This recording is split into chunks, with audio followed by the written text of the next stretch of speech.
이게 사경에 하기 전에 여러분에게 먼저 그 경고를 하나 드려야 됩니다. 오늘 내용은 굉장히 지루합니다. 그러니까 아마 여러분들이 거의 절반 이상 조실 것입니다. 그러니까 제가 드리는 경고는 그냥 편하게 조시라고.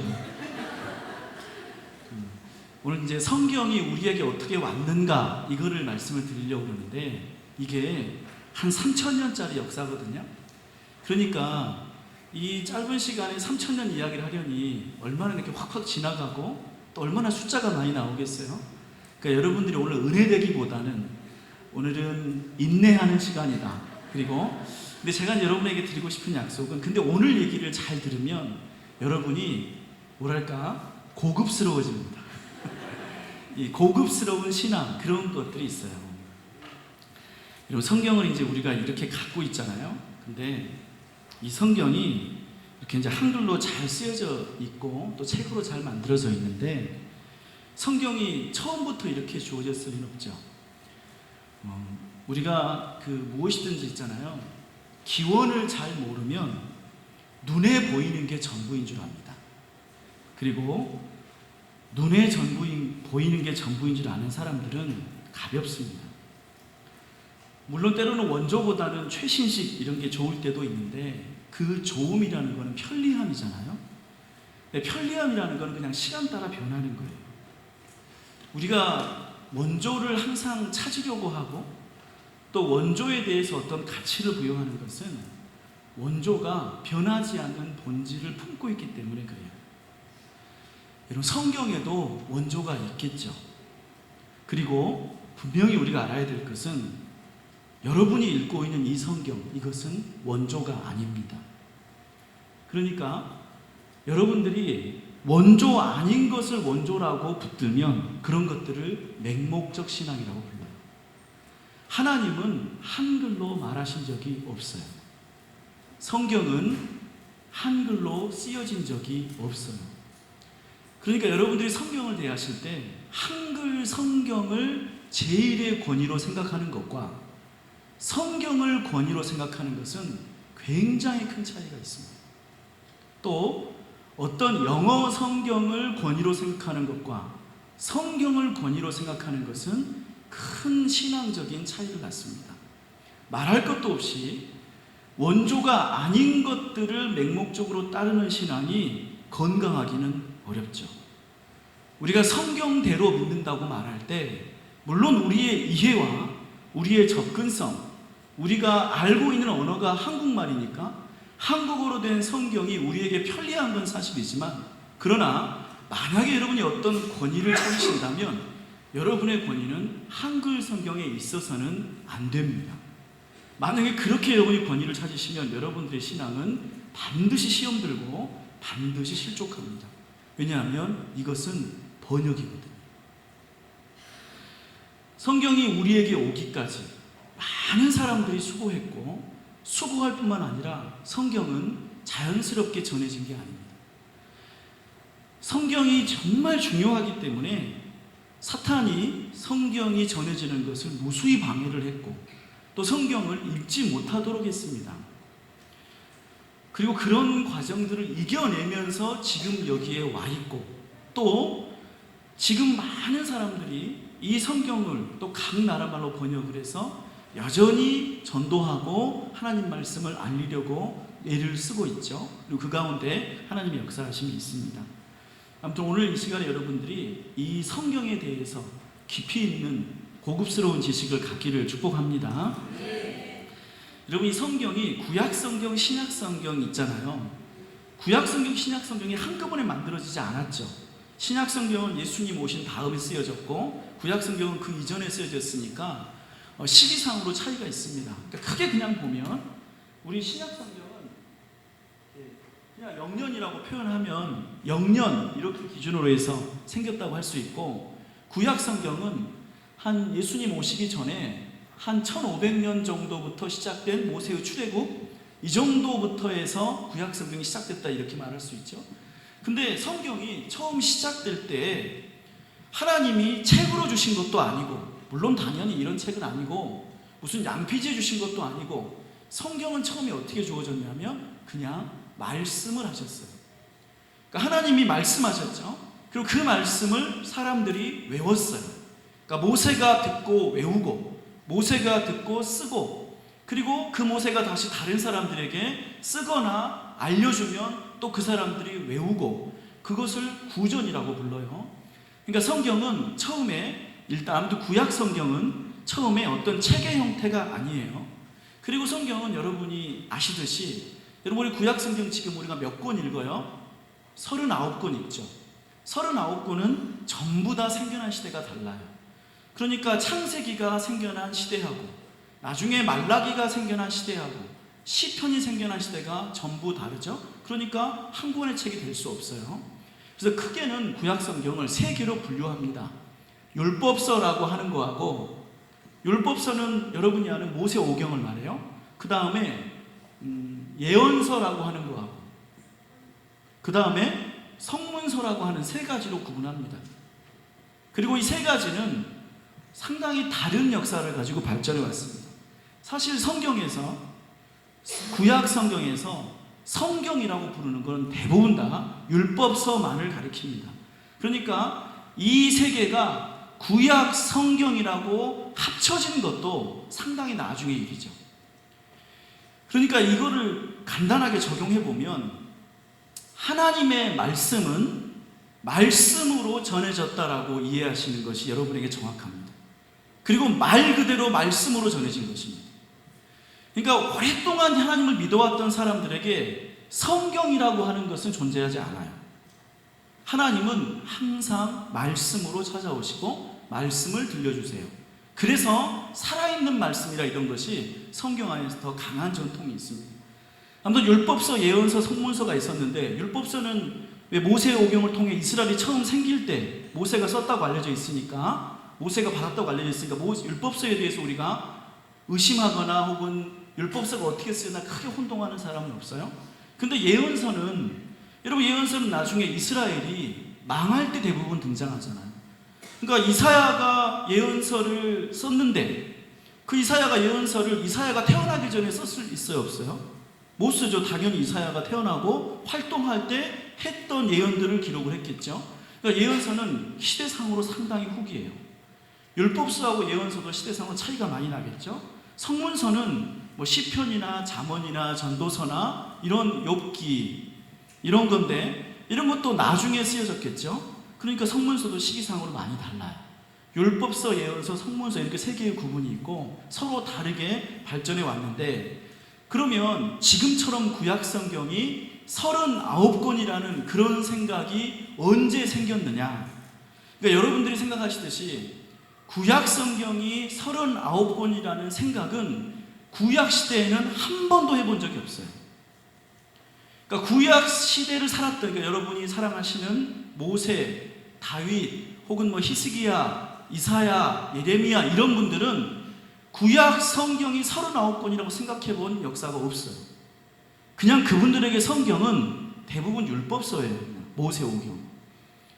그리고 하나님의 말씀 그 자체로 살아있는 말씀이에요. 자기가 기도할 때 들은 말씀, 기도할 때 보았던 환상, 그게 하나님의 말씀으로 기록이 되죠. 근데 구약이 이렇게 해도 하나님을 믿는데 아무 지장이 없었습니다. 우리가 그렇다고 해서 지금 생각할 때, 그러면 아브라함은 지금 구약 성경 39권이 아니었으니까 이단이네 이렇게 말할 수 있어요? 모세는 구약 성경을 모르니까 이단이네 이렇게 말할 수 없잖아요. 그러니까 이 사람들은, 이분들은 성경에서 구약 성경이 39권이든 40권 이런 것은 본질적인 문제가 아니에요. 다만 구약 성경이 정경화자들, 그러니까 구약이 정말 하나님의 말씀이고 그 중에 어떤 것들이 정말 하나님의 말씀을 전한 진짜 거룩한 책인지를 구별한 것은 구약 시대가 아니고 100년도에 이루어집니다. 100년. 예수님이 오시고 나서. 왜 생기냐면 기독교 때문에 생깁니다. 교회가 생겨났거든요. 근데 교회가 기독교하고 구약을 성경으로 믿는 유대교는 서로 다르잖아요. 그러니까 예수님을 믿는 사람들이, 유대교인들은 우리는 예수님을 구원자로 안 믿는다고 거절했는데, 그런데 예수님을 구원자로 믿는 기독교가 생겨나서, 이 기독교는 뭐라고 말하냐면 유대교가 믿어온 하나님도 우리 하나님이고 예수님도 하나님이고, 그래서 기독교가 유대교에서 믿어온 이 구약의 성경을 기독교의 경전으로 가져가는 거예요. 그러니까 이걸 보고서 유대교가 갑자기 정신이 바짝 났어요. 아, 이거 우리도 구약 성경이라고 하는 것을 뭔가 형태와 틀을 정해야겠구나, 이런 생각을 하게 된 거예요. 그래서 100년도쯤에 유대교의 랍비들이 얌리아라고 하는 곳에서 모여서 구약의 성경에 권위를 부여하고 어떤 게 진짜 성경인가를 확정을 했는데, 물론 이게 그 이전에 있었던 것은 아무것도 아니고 이때 생겨났다는 뜻이 아니라 랍비들이 읽어오고 유대인들이 믿어오고 그렇게 성경이라고 했던 거를 이때 100년도쯤에 구약 성경의 정경화 작업이라는 게 일어나게 되죠. 그래서 이때 구약 성경이 완료됩니다. 그리고 나서 신약 성경은 어떻게 생기냐면, 신약 성경은 예수님이 오시고 나서, 그리고 부활하시고 나서 신약의 대부분이 다 예수님의 생애를 기록한 복음서하고 바울이나 사도들이 쓰는 편지하고 이런 거잖아요. 그 편지들이 되게 예수님이 승천하신 33년 이후에 100년 사이 이때 교회들이 생겨나면서 그런 편지들이 막 생겨나잖아요.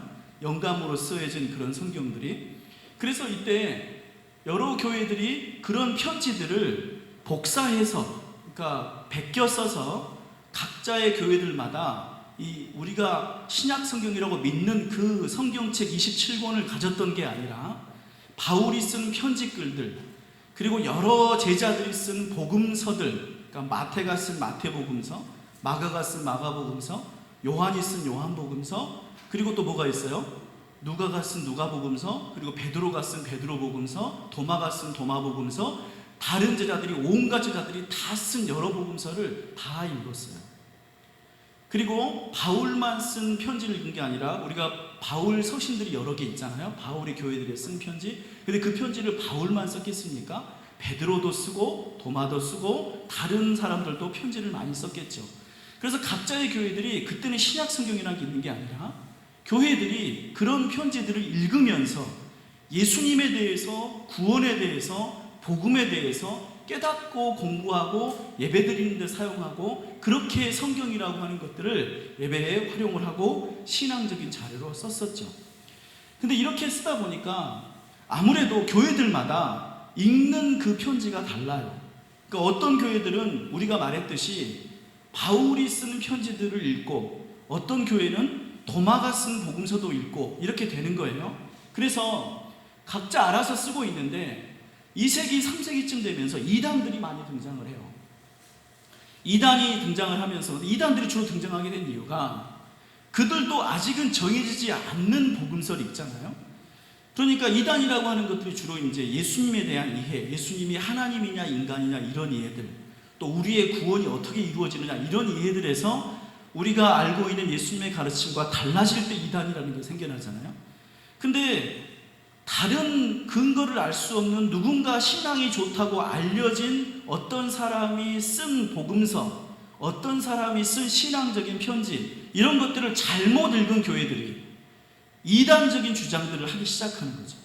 그러니까 어떤 복음서에는 예수님이 어려서부터 초능력적인 기적을 발휘하셨다, 이런 기록들을 써요. 그럼 그거를 읽으면 예수님이 원래 어려서부터 기적들을 일으키시고 그 마을에서 영웅으로 자라나셨다, 이런 인식을 갖게 되잖아요.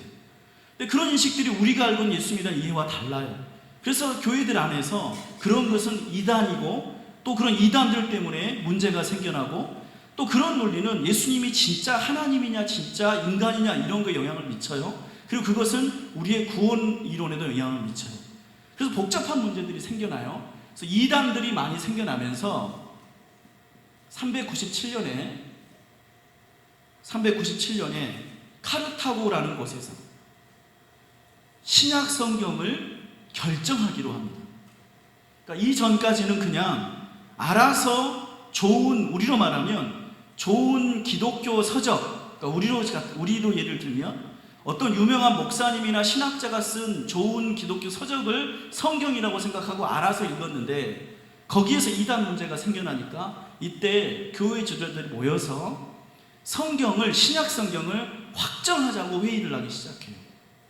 그래서 우리가 믿고 있는 예수님에 대한 가르침 중에 서로 모순되지 않는 것, 그리고 우리가 이미 알고 있는 교회의 가르침 중에 서로 모순되지 않는 것, 그리고 많은 지역교회들이 공통적으로 이견이 없이 채택해서 읽고 있는 편지들, 그런 것들을 성경으로 결정하자고 기도하면서 모였어요. 그거를 카르타고 회의라고 해요. 여기에서 결정한 성경이 신약성경 27권이에요. 그러니까 이때 신약성경이 정경화 작업이 마무리가 돼요. 그러니까 성경이 지금처럼 66권의 체계를 갖춘 것은 397년에 66권의 체계를 갖추게 됐죠. 구약 성경을 39권이라고 말했는데 사실은 39권이라고 결정한 것은 우리 개신교의 입장이에요. 유대교가 이때 이 100년도에 구약 성경을 정경화 작업을 할 때는 39권보다 훨씬 많은 성경을 선택을 했어요. 한 50권 정도 선택을 했고, 그리고 지금도 그래서 유대교가 있는 구약 성경은 우리보다 훨씬 더 많아요. 또 이런 방식을 카톨릭이 도입을 해서, 카톨릭에서는 여러분이 들어봤겠지만 외경이라는 말 들어보셨죠? 외경. 그러니까 우리가 정경이라고 부르지 않는, 그러나 이단적인 주장은 아니나 정경이라고 할 수는 없는 정경 바깥에 있는 성경이라고 해서 외경이라고 하는 게 구약의 목록에 카톨릭은 포함을 시키고 우리 개신교는 안 해요. 그런 것들이 뭐 솔로몬의 지혜서, 시락 집회서, 유딧, 토빗, 이런 유대인들의 역사에 관한 책들이 있어요. 그러니까 그런 책들은 우리 개신교는 구약 정경이 아니라고 제외를 했고, 카톨릭은 거기에서도 하나님의 역사를 배울 수 있다고 해서 정경은 아니지만 외경이라고 포함해서 성경을 출판할 때 부록으로 넣어줘요. 그래서 그걸 읽으면 알 수 있으나 구원의 본질적인 면에서는 큰 차이가 없어서 우리가 지금 하는 것처럼 구약 39권과 신약 27권 이렇게 66권의 정경화 작업이 397년에 이루어졌다는 것을 우리가 일단은 알고 갑시다. 아무튼 여러분, 이게 지금 고급스러운 거라고 말씀드렸어요. 여러분 지금 고급 단계를 하고 계신 거예요. 자, 그러면 이 성경이 처음부터 그럼 어떻게 이 뭐 39권, 27권 이런 성경들이 처음부터 우리한테 다 왔느냐? 그리고 그게 우리에게 지금 잘 보존됐느냐? 그럼 그렇지도 않아요. 여러분, 우리가 그 구약 성경 중에, 그러니까 성경이라는 형태로 가장 가지고 있는 것 중에 제일 오래된 것이 1000년 전에 쓰여진 것들이에요. 그리고 그게 무슨 뜻이냐면 1000년 이전에 쓰여진 성경을 우리가 가지고 있지 않아요. 그러니까 성경의 원본 같은 건 우리에게 없어요. 그러니까 우리 인간이 가지고 있는 가장 오래된 성경은 정확히 말하면 895년에 쓰여진 거예요. 895년에 누군가가 성경, 그 이전에 어떤 쭉 전에 내려오던 성경을 필사했어요. 베껴 쓴 거죠. 그리고 이 성경이 우리가 가지고 있는 가장 오래된 성경이었어요. 뭐 이 말이 곧 이 이전에 성경이 없었다 이런 게 아니라 우리가 아무튼 가지고 있는, 지금 보존하고 있는 성경 중에, 구약 성경 중에 제일 오래된 것이 895년도에 만들어진 성경이라는 말이에요. 근데 이렇게 해서 우리가, 그러니까 이것 때문에 사실은 성경을 연구한 학자들 가운데 어떤 논란들이 있었냐면, 성경이라는 게 베껴 쓰는 거잖아요. 그러니까 복사기가 있는 게 아니니까. 근데 여러분들도 베껴 쓰다 보면 실수가 나오잖아요.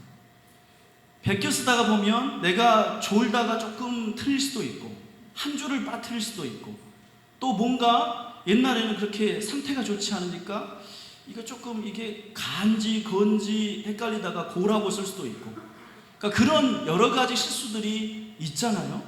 그리고 베껴 쓰다가 보면 그 베껴 쓰는 걸 누가 감독하진 않거든요. 이게 굉장히 힘든 일이니까. 그러니까 베껴 쓰다가 내가 마음에 안 드는 구절이 있어요, 성경에서. 그러면 그냥 빼요. 혹은 내가 쓰다가 이 구절은 이런 뜻이 아닌 것 같은데 라고 생각해서 내 마음대로 구절을 고쳤어요. 그러니까 이제 우리가 성경을 연구하면서 어떤 고민을 하게 됐냐면, 우리가 갖고 있는 성경의 제일 오래된 게 895년인 거니까, 그러면 진짜 1500년 전에 쓰여진 성경과 차이가 얼마나 나요? 여러분 895에다가 1500 계산돼요? 얼마나 나요? 아무튼 많이 나죠. 이렇게 많이 나고 오래 걸린 세월이니까 사람들 생각에 성경이 변경이나 왜곡이 많이 됐겠다라고 걱정했어요. 그러니까 하나님은 이때 모세에게 분명히 이렇게 말씀하셨을 것인데, 예를 들면 A라고 말씀하셨는데 A라고 말하는 게 이렇게 2000년 가까이 넘어오면서, 근데 그 사이에 증거가 아무것도 없으니까 우리가 증거가 없다니까, 남은 성경이 없으니까 지금 이게 정말 A일까? A인데 우리가 A라고 말씀하셨는데 이거를 W로 바꿔버리지 않았을까? 이렇게 의심해도 거기에 대해서 뭐라 설명할 말이 없었어요, 우리한테. 그래서 그냥 믿기로 하고 했는데, 그런데 무슨 일이 생겼냐면 1947년에 유대 광야에서 성경이 발견이 돼요. 이거를 사해사본이라고 부르고, 이 사건이 우리가 성경을 이해하는데 엄청나게 중요한 의미를 주었습니다. 그러니까 1947년에 여러분도 많이 들어보셨을 이야기인데, 아무도 살지 않는 그 유대 광야에 어떤 목동이 잃어버린 양을 찾아다니다가 자기도 모르는 어떤 동굴에 들어갔는데, 그 동굴에 항아리들이 있었어요. 그 항아리에서 별 생각 없이 그냥 항아리를 열어보았더니 그 항아리에 두루마리들이 많이 들어있는 거예요. 근데 그 두루마리가 뭔가 몰라서 그냥 시장에 갖다 팔았는데, 일종의 골동품이라고 생각을 하고, 그런데 그 두루마리가 바로 구약 성경을 필사한 것이었는데, 그런데 연대 추정을 해보니까 그것이 언제 쓰여진 거냐면 기원전 2세기, 기원전 1세기, 이때 쓰여진 구약 성경이 우리가 가지고 있는 그 39권 중에 단 한 권, 에스더기를 빼고 38권 전체가 온전한 분량으로 주전 2세기에 쓰여진 방식대로 발견이 된 거예요. 그리고 이 사해사본을 895년에 쓰여진 필사본하고 비교를 해보니까 차이가 없어요. 그래서 우리가 알게 됐죠. 성경이 이렇게 오랜 세월이 지났는데 왜곡이 없었다는 것을. 성경을 필사하는 사람들이 얼마나 정신을 차리고 필사를 했다는 것을. 그리고 그들이 자기들 마음대로 함부로 성경을 빼거나 더하거나 하지 않고 정말 하나님 말씀을 하나님 말씀으로 똑바로 옮기기로 애썼다는 것을. 물론 우리에게 작은 차이들은 있어요. 왜냐하면 이게 성경이라는 게 이렇게 쓰다 보면 필체의 영향도 있고, 또 이게 부식되는 것도 있고, 그러나 그런 것들 중에 어떤 것도 본질적인 성경의 중요한 내용을 흔들 만한 것은 없어요. 그래서 우리에게 확신이 생긴 것이 이 사해사본의 발견이에요. 사해사본이 발견되면서 우리는 성경이 믿을 만한 것이라는 증거를 갖게 된 거죠. 그러니까 주전 2세기에 쓰여진 사해사본이 895년에 우리가 가지고 있는 그 전에 가장 오래된 필사본과 비교해서 거의 100% 동일한 내용이라면, 이 2세기에 쓰여진 성경이 그 이전에 모세 때부터 처음 쓰여진 성경과 동일하다는 믿음을 가질 근거를 확보하게 된 거죠. 그러니까 우리가 지금에 와서 이렇게 믿는 거예요. 우리가 읽고 있는 성경은 하나님의 말씀을 잘 보존하고 있고 하나님의 뜻은 왜곡되지 않은 상태로 전해져 있다, 이렇게 믿게 된 거죠. 아무튼 여러분들의 그 성경에 대한 믿음이 맹목적 믿음이 아니라 역사적 근거를 갖고 있는 그런 믿음이 되기를 바랍니다. 그래서 아무튼 이렇게 사회사본과 그 이후의 필사본들을 통해서 성경을 우리가 구약 성경을 갖고 있고, 이런 성경들을 우리가 그 나중에 이제 인쇄하고 번역하는 그런 작업들이 있습니다. 뭐 이렇게 이제 히브리어 성경이 구약적으로 이렇게 전해졌지만 여러분이 지금 가지고 있는 건 히브리어 성경은 아니잖아요. 그리고 이 성경은 그 뒤로부터 이제 여러 차례 번역의 과정을 거치게 되죠. 여러분, 성경이 여러분 생각에 가장 먼저 다른 말로 번역된 언어가 무엇일 것 같아요? 성경이 원래 히브리어로 쓰여졌다고 그랬잖아요. 이거를 제가 맞추면 여러분들에게 선물을 드릴게요. 근데 이거는 제 생각에 못 맞추실 것 같아요. 물론 맞출 수도 있어요. 성경이 히브리어와 그리스어로 쓰여졌다고 돼 있잖아요. 그러니까 구약 성경은 히브리어고 신약 성경은 그리스어인데, 일단 구약만 얘기해 보면 히브리어가 처음으로 다른 말로 번역이 된 언어가 무엇일까요? 손 들고 이야기해 보세요. 네, 라틴어. 한참 후의 일입니다. 아람어. 권사님 맞았어요. 이거 아람어예요. 야, 저기 아무튼 제가 뭔가를 드릴게요. 나중에. 왜 아람어가 제일 처음에 번역이 됐냐면, 이제 우리가 이 역사에서 히브리어가 아니기 때문에 언급을 하지 않았지만, 왜 이스라엘 사람들이 나중에 그 페르시아 제국으로 포로로 끌려갔잖아요. 근데 포로로 끌려가면서 그 유대인들이 무슨 나라 말을 배웠겠어요? 그 나라 말을 배웠겠죠. 근데 그때 페르시아 제국에서 쓰는 언어가 아람어라는 거예요. 아랍어가 아니고 아람어예요. 그러니까 아람어를 쓰니까 유대인들이 히브리어를 몰라요. 그러니까 페르시아에 사는 유대인들이. 근데 그 사람들이 하나님을 믿어야 되고 알아야 되니까 이 사람들이 요청한 거예요. 우리는 아람어를 쓰니까 구약 성경을 아람어로 번역해 주라고. 그래서 랍비들이 아람어로 처음으로 번역을 했어요. 페르시아의 포로로 끌려간 그 이스라엘 사람들을 위해서요. 그리고 그거를 전문 용어로 탈굼이라고 불러요. 나중에 이제 이 얘기를 물론 여러분 평생에 다시 만나지 않겠지만, 아무튼 제가 고급스러운 단어, 아람어 번역을 뭐라고 부른다고요? 탈굼이라고 부른다. 그래서 바벨로니아 탈굼, 그리고 요나단 탈굼, 이런 것들이 최초의 다른 언어 번역 성경이 돼요. 자, 그러면 두 번째로 번역된 언어는 무엇일까요? 라틴어는 또 한참 나중이에요. 두 번째로 번역되는 언어는 무엇일까요? 그것은 그리스어죠. 그리스어는 주전 3세기쯤에 이집트에 살던 프톨레미라는 왕이 자기가 성경을 한번 읽어보고 싶은데 히브리어를 모르니까, 그리고 그 당시에는 이제 그리스 로마 문화권이 이미 됐죠. 그래서 그리스어로 번역해달라고 부탁을 해요. 프톨레미가 왕이죠, 그 당시. 그래서 예루살렘에 있는 유대교 학자들이 이집트로 건너옵니다. 그리고 70명의 학자들 보고 번역해달라고 초청을 했습니다. 그래서 이 두 번째로 번역된 히브리어 성경을 70인역이라고 부릅니다. 아마 이 말은 여러분이 들어보셨을 거예요. 그리고 이 말은 알아두는 편이 유식합니다. 그러니까 이왕 성경에서 제가 방금 말한 그 탈굼이라는 말은 여러분이 기억해도 다른 사람이 못 알아듣기 때문에 별로 쓸데가 없습니다. 근데 70인역이라는 말은 상당히 아는 사람이 많아요. 그러니까 최초로 그리스어로 번역된 히브리어 성경, 이게 뭐라고요? 70인역. 왜 70인역이라고 부르냐면 70명의 유대인 학자들이 번역을 했다고요. 그래서 70인역이 주전 3세기부터 주전 1세기까지 200년 정도 과정을 거쳐서 번역이 구약 성경이 완료가 됩니다.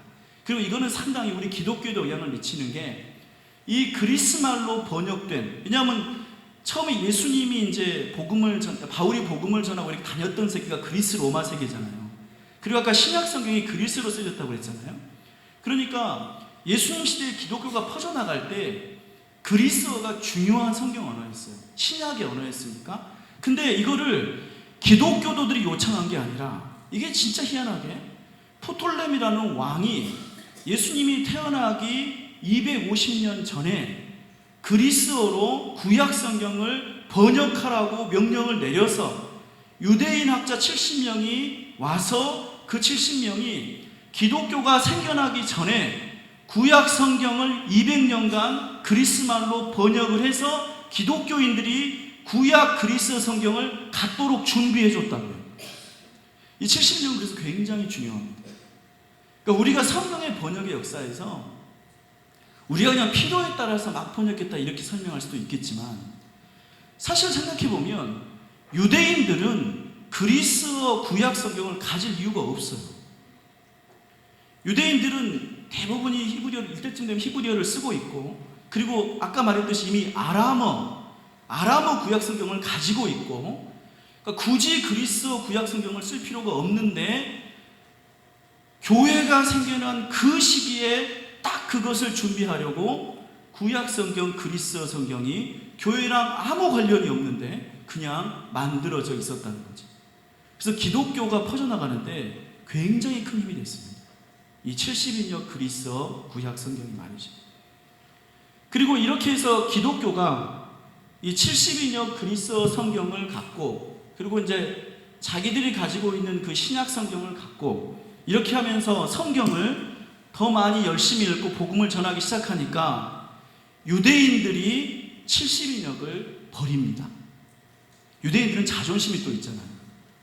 유대인들이 70인역 구약을 기독교인들이 쓰는 것을 보고서 이거를 유대교에서 배제시키고 더 이상 70인역을 사용하지 않게 되고, 그리고 자기들끼리 다른 그리스어 번역들을 만드는데 그런 것들이 뭐 아퀼라역, 테오도션의 개정본, 신마쿠스 번역, 이런 것들이 있습니다.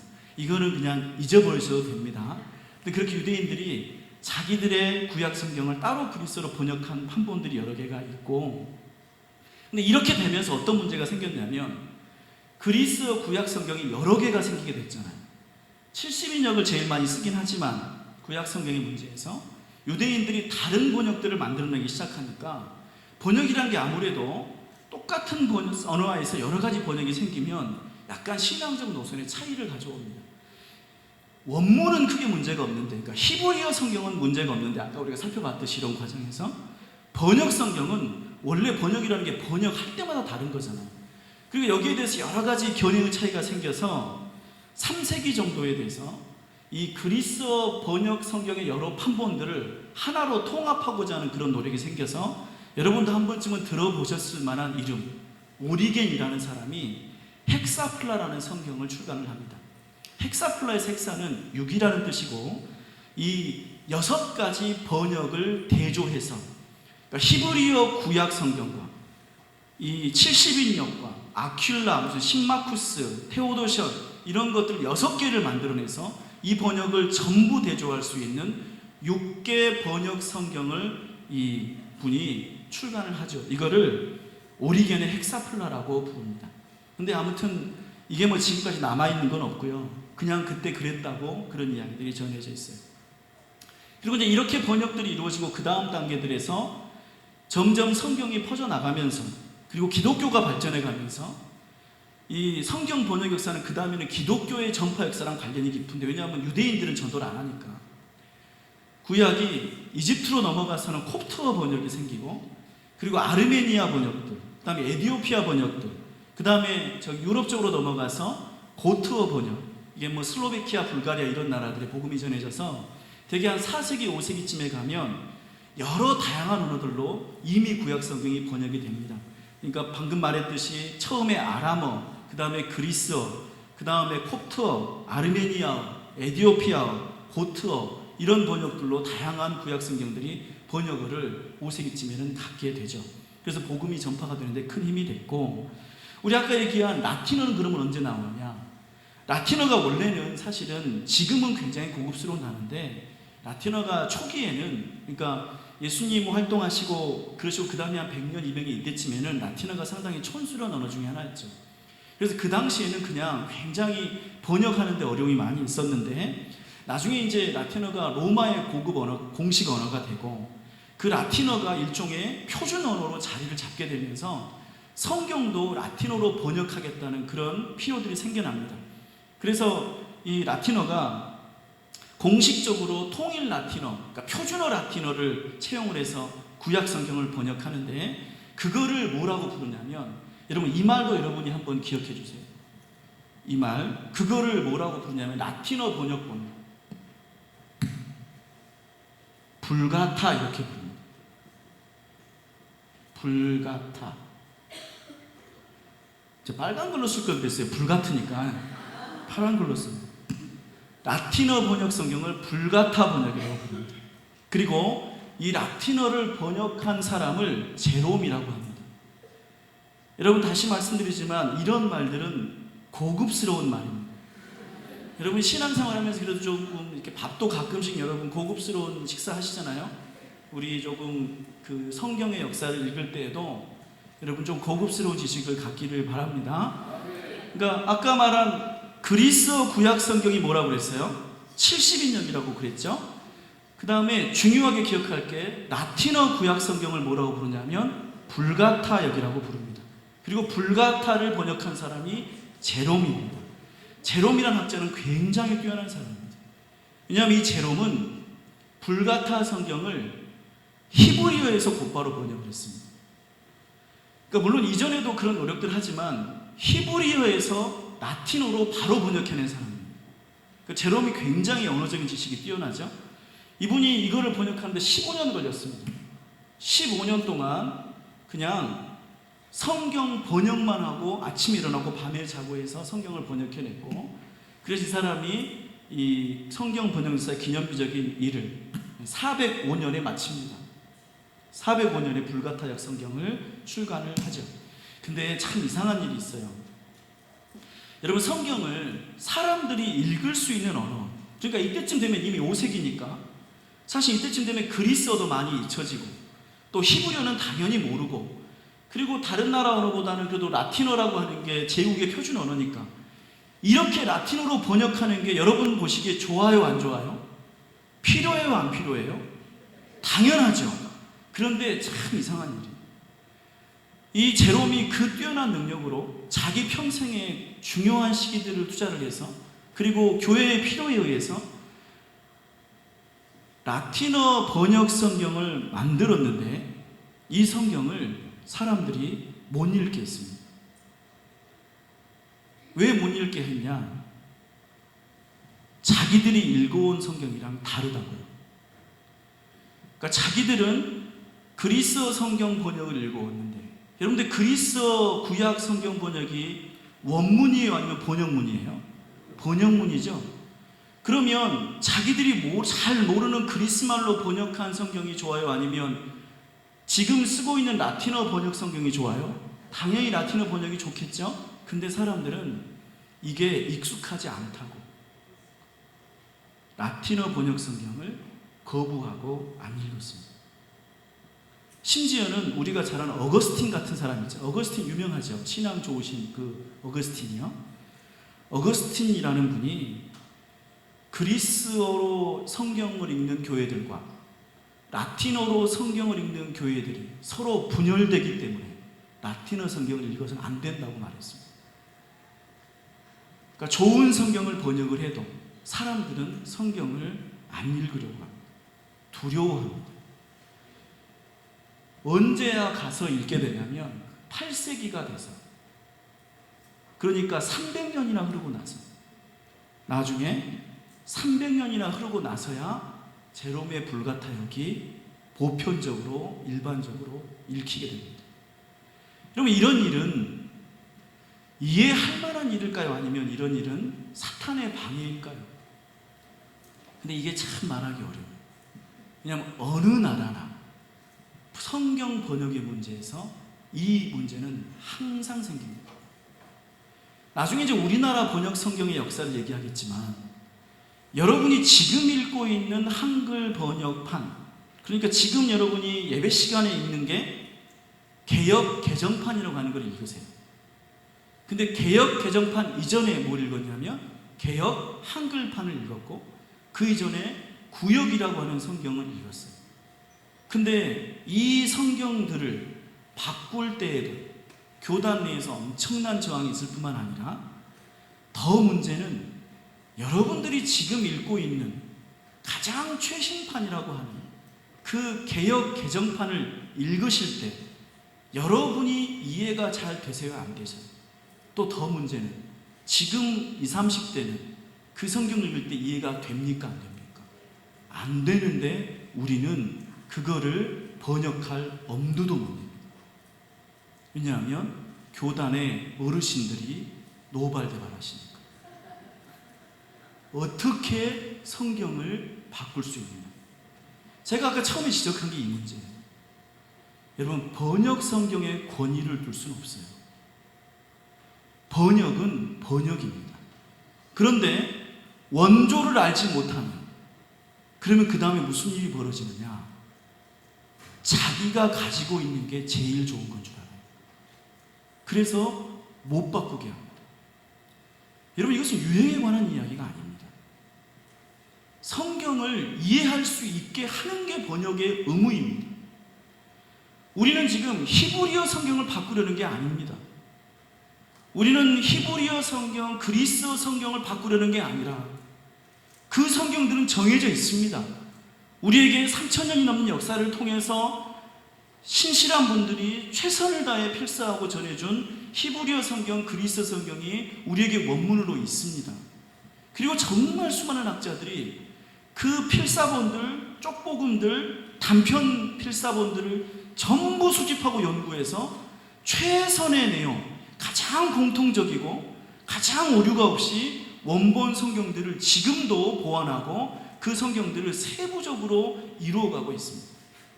그런데 번역 성경의 문제에서 한글 번역 중에 그 한글 번역을 지금 세대가 읽기 쉬운 말로 바꾸자는데 못 바꾸는 게 우리가 갖고 있는 현실이에요.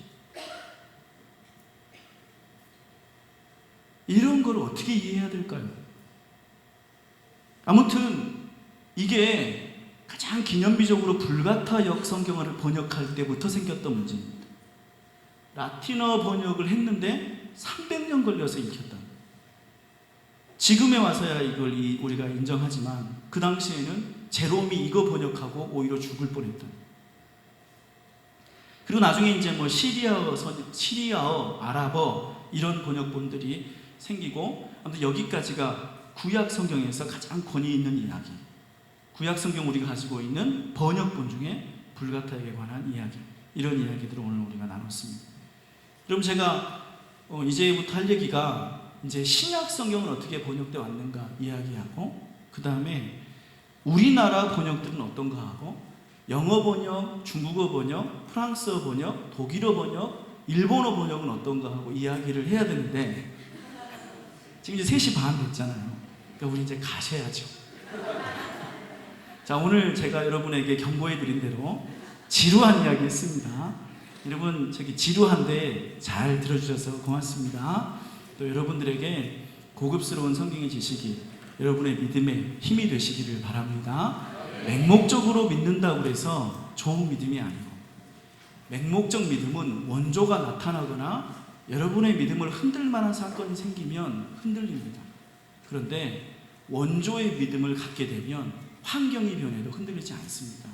저는 여러분들의 믿음에 대해서 원조, 본질적인 믿음을 갖는, 그래서 흔들림 없는 신앙을 이루어가는 여러분 되시기를 바랍니다.